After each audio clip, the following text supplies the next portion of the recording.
This is not a message of happiness or reassurance, but it is the truth, and it is a warning.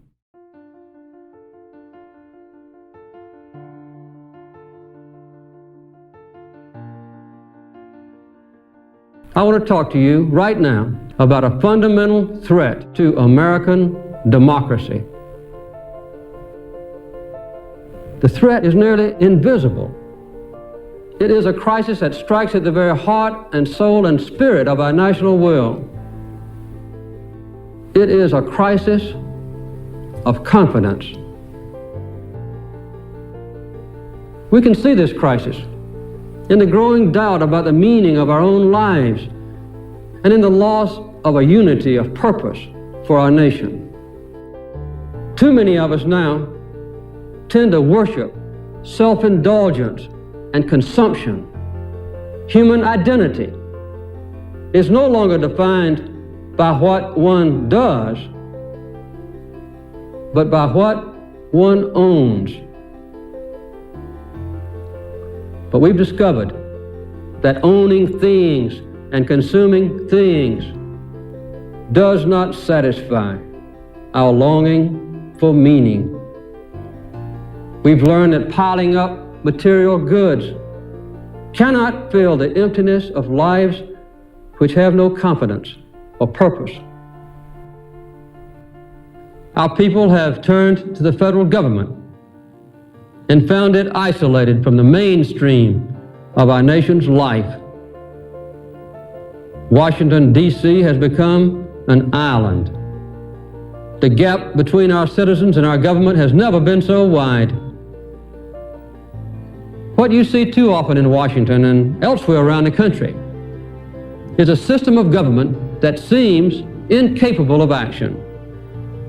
You see a Congress twisted and pulled in every direction by hundreds of well-financed and powerful special interests. You see every extreme position defended to the last vote, almost to the last breath, by one unyielding group or another. You often see a balanced and a fair approach that demands sacrifice, a little sacrifice from everyone, abandoned like an orphan, without support and without friends. You don't like it, and neither do I. What can we do?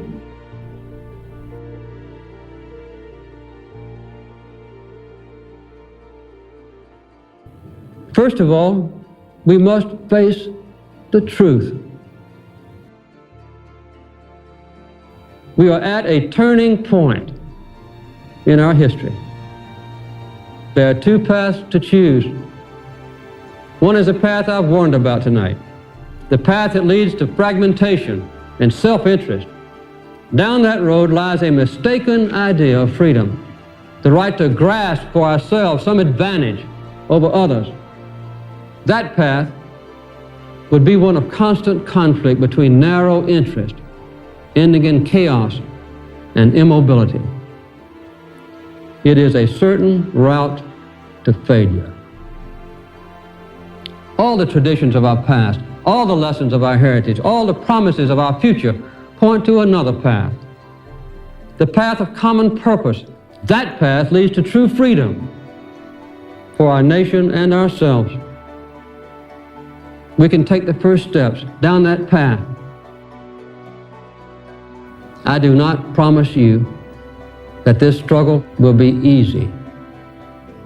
I do not promise a quick way out of our nation's problems, when the truth is that the only way out is an all-out effort.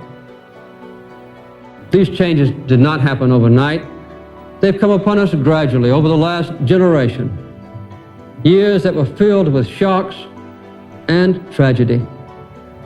Little by little, we can and we must rebuild our confidence. I will do my best, but I will not do it alone. Let your voice be heard, and for the sake of our nation, It is time for us to join hands. Let us commit ourselves together to a rebirth of the American spirit. Working together, we cannot fail. Thank you and good night.